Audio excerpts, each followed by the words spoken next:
Hi guys, I'm Sean, this is Anelsa, Gus is upstairs, and this is Internet Rabbit Hole Daily.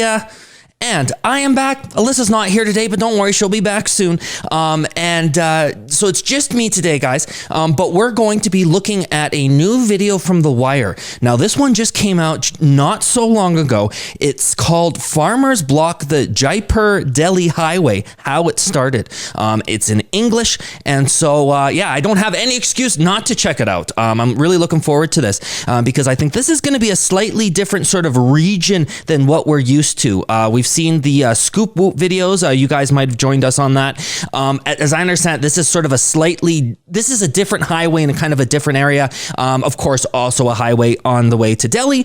But anyways, maybe they'll fill in all the blanks. Let's get right into it.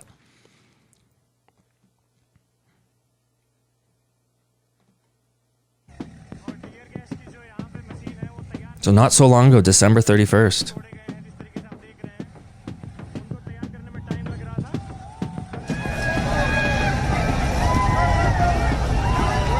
ये देखिए दूसरा tear gas shell fire किया गया है second tear gas shell लगातार tear gas shell और police जो है टीयर गैस शेल फायर कर रही है. So I guess they're trying the same tactics that they used on farmers in other areas.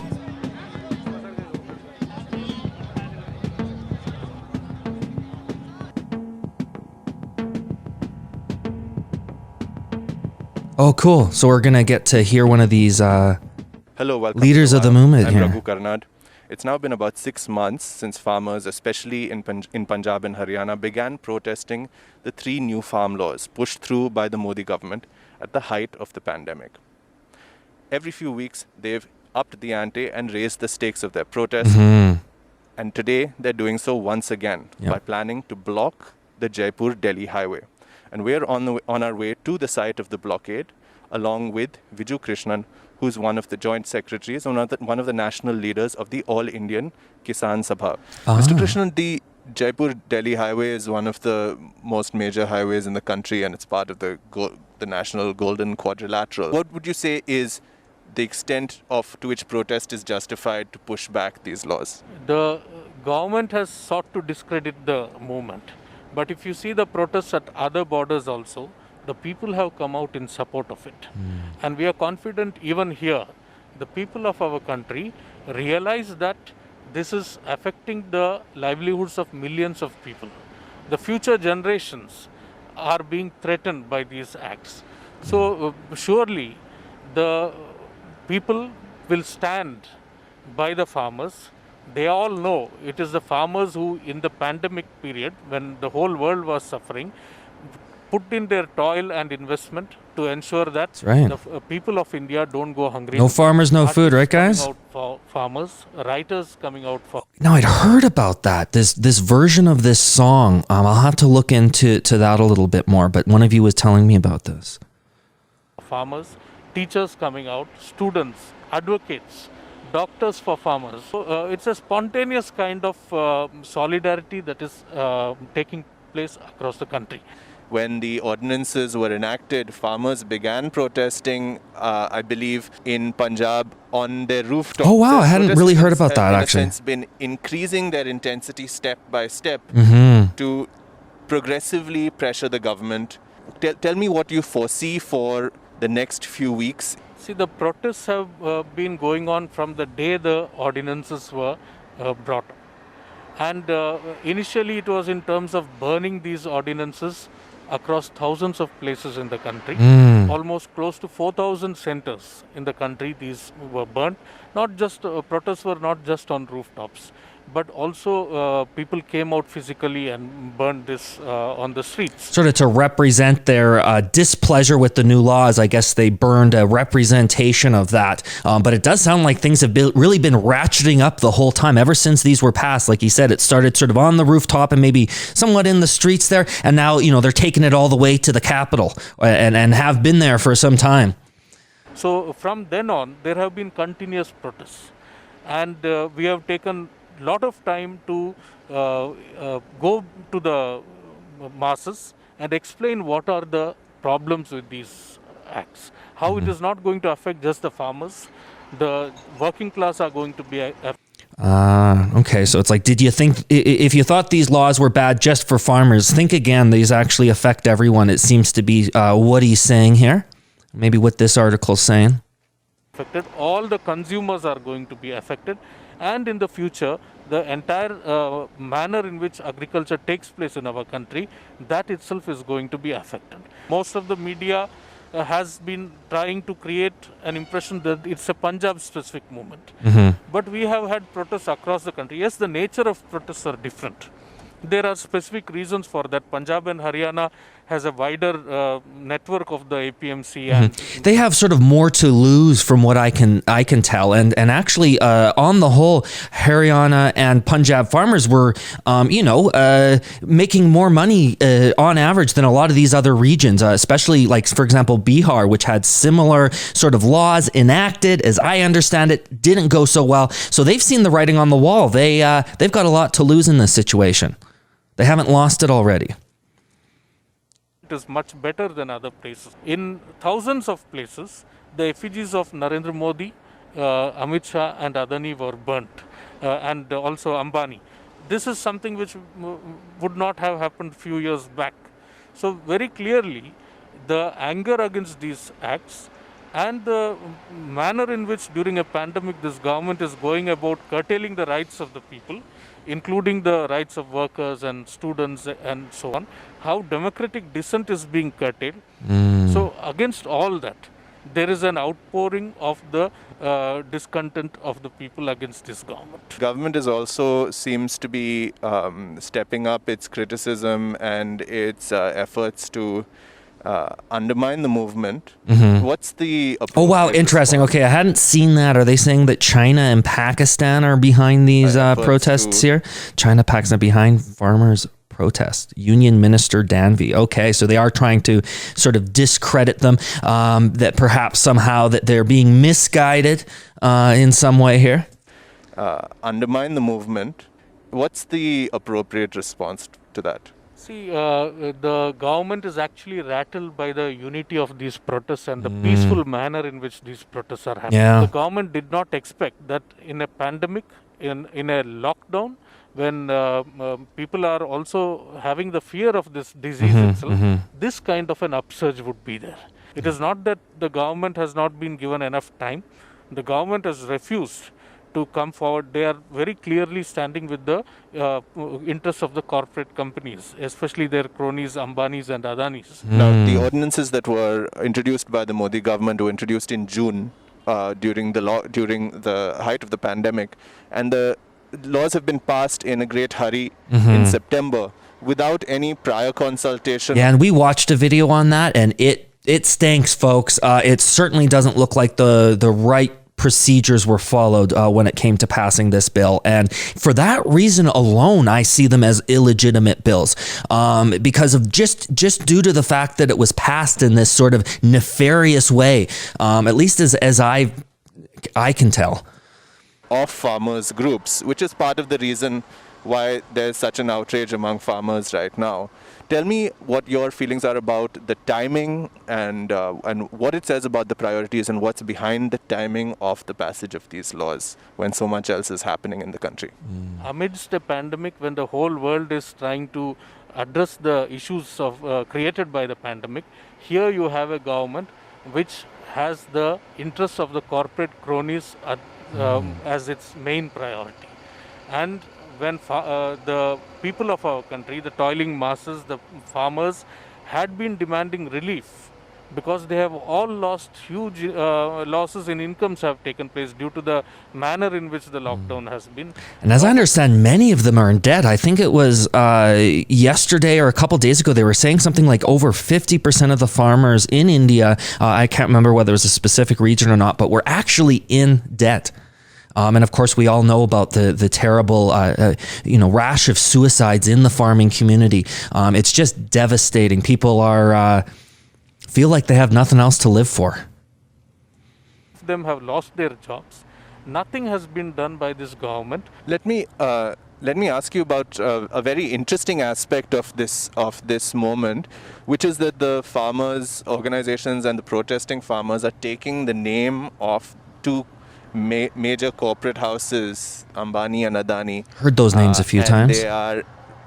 They are being very direct about opposing them as seemingly the interest groups behind this. What's your take on this?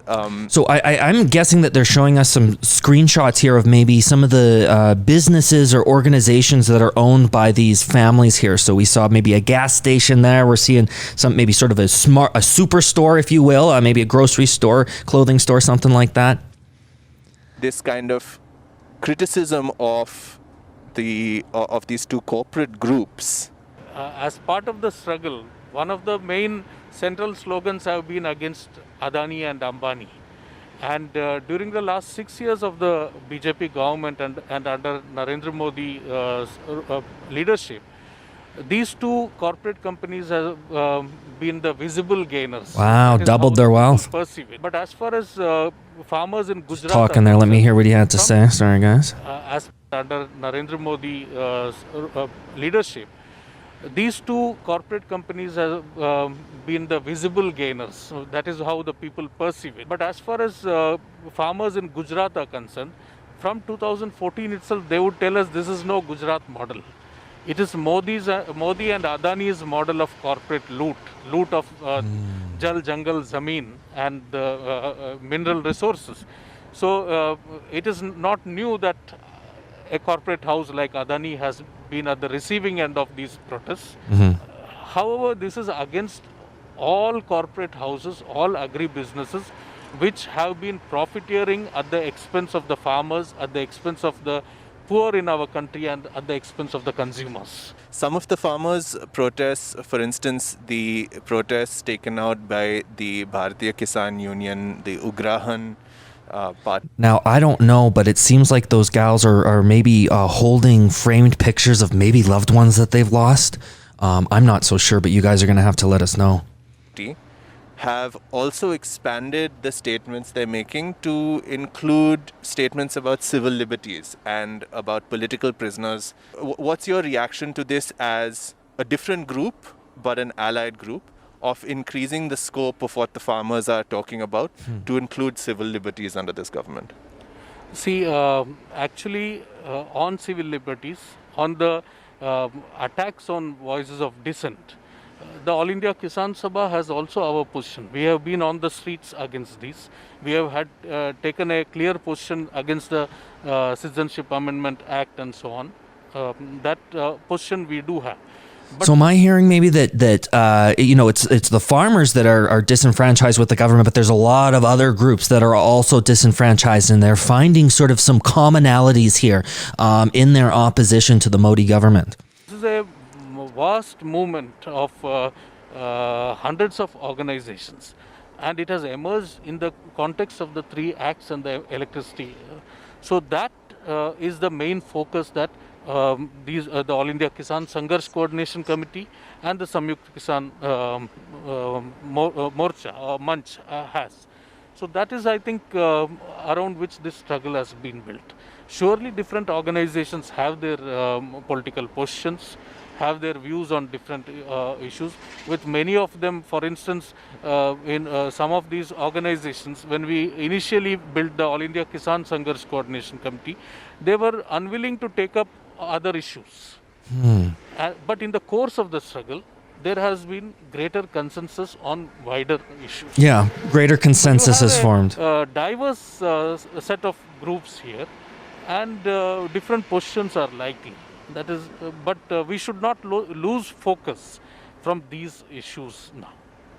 I think that's an important point, which many people who are not familiar with agrarian politics will not understand, which is that this is a very diverse set of organizations that have come together in a very unprecedented way in the All India Kisan Sangharsh Coordination Committee.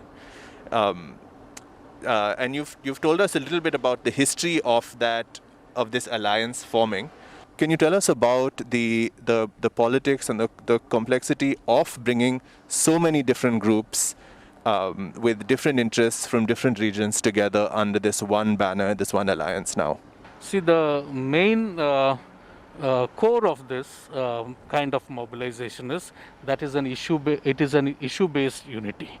So when the land acquisition ordinance was brought in 2014 December by the Modi government, we built an issue-based Oh, unity. whoa. I had not heard of this particular protest here. Wow. Which called for land rights for the landless and was also against indiscriminate land grab by the corporates. So when we initially set about forming that issue-based unity, there were certain groups which were having no interest in the question of land rights for the landless. But we stuck to that position, and in the course of struggle, many more groups joined us, and also the consensus was not just restricted to these two issues. So in a course of struggle, though you may have diverse groups, there is a possibility that we can arrive at a consensus and unanimity on wider issues. It sounds like it. And I mean, the government can't be too thrilled with all of these disenfranchised groups sort of consolidating together here with a common purpose. Every group is playing a responsible role in that. And you don't have a sense that one is, we have a presence in around 23 states. It is of mutual respect. Through mutual respect, whether one is a small organization, 23 states represented, regional district specific organization, that kind of a respect also has been built over these movements. So that is why so far the unity remains. Unlike previous farmers' movements that have registered on, on our history, like whether it's Sardar Patel or whether it's Mahendra Singh Ticket in the 1980s. A lot of stuff I don't know about. At this movement, it's more democratic in a sense. There is no central figure who seems to be leading all of the farmers. That must pose a challenge, but also an opportunity. Yeah. Does it make the movement more vulnerable or less vulnerable? See, I think Great question. This is the unique feature of this movement. Even in the Bhumi Adhikar Andolan, there is no one leader. And the manner in which the meetings also take place, it is, like you said, much more democratic. But usually what happens, whether it's the government or the media, a large section of the media, there are honorable exceptions. This large section of the media tries to shrink a movement to an individual. Yeah. Well, it's much easier to be able to point to someone and be like, oh, well, that's the leader of the movement and they're misguiding people, they're misleading people, they're really in it just for their own interests and all that sort of stuff. But when you can't really when you've got all these people that are sort of on the same level, saying the same things, you can't really single anyone out in that way. To portray as though it is one individual leading a movement. That has happened in many struggles before. And they also conveniently dump that individual whenever they find that it does not suit them anymore. So that is something which every organized movement have to be wary of, and in a very strong manner try and avoid falling into that trap. So this is a collective movement around which thousands and thousands of farmers and workers have united, and this movement, literally the leaders in this movement are the farmers and the workers of our country. Viju, the protest has really picked up steam now and you've occupied half of the road and blocking traffic heading in the Delhi direction. Tell me what your plan is now and what you're thinking. See, we have come with the plan to march to Delhi, and thousands have come here from Haryana, from Rajasthan, Punjab, and this was a major highway that was still not had big protests so far. So that is one, today we have decided. Yeah, they keep escalating it. Here at the call of the Samyukt Kisan Morcha, or All India Kisan Sangharsh Coordination, All India Kisan Sabha and other organizations. To receive instant Wow. updates on all videos from the Make Wire, sure you guys click subscribe the to The Wire button so they and can hit keep the bell doing icon. the good work. Support independent journalism. Click the link in the description and choose the amount you want to pay. Ooh, you can also donate there, which would be another good thing to do. So, wow. Well, thank you so much to The Wire for putting that video together. It was a real sort of intimate look. In fact, most of the conversation was just the two guys in the vehicle on the highway, giving their perspective on things. And then we got a little bit at the ground level there at the end. But the big thing that I, sort of appreciated more so after watching this is all the different groups that are allying together for this common cause and finding those commonalities and sort of developing that voice together as they move forward in their opposition to the Modi government. So, and these bills in particular. And so that was, I'm really feeling the unity here, guys. And my question is like, sort of where do things go from here? Pretty soon they're going to have all the highway blocks. They're not going to have anything left to block because things just keep ratcheting up. So of course, we're going to keep our eye on things. You guys are going to keep letting us know what's going on. If you want to keep on top of these sorts of things with us, then I'm going to ask you to click that subscribe button. Click the little bell icon, choose all from the drop-down menu so you can get updated every time we upload a new video. If you enjoyed this video, please leave a thumbs up. And like I said, we'll see you guys down there in the comments. This is Internet Rabbit Hole Daily, IRH, signing off. Bye-bye, guys.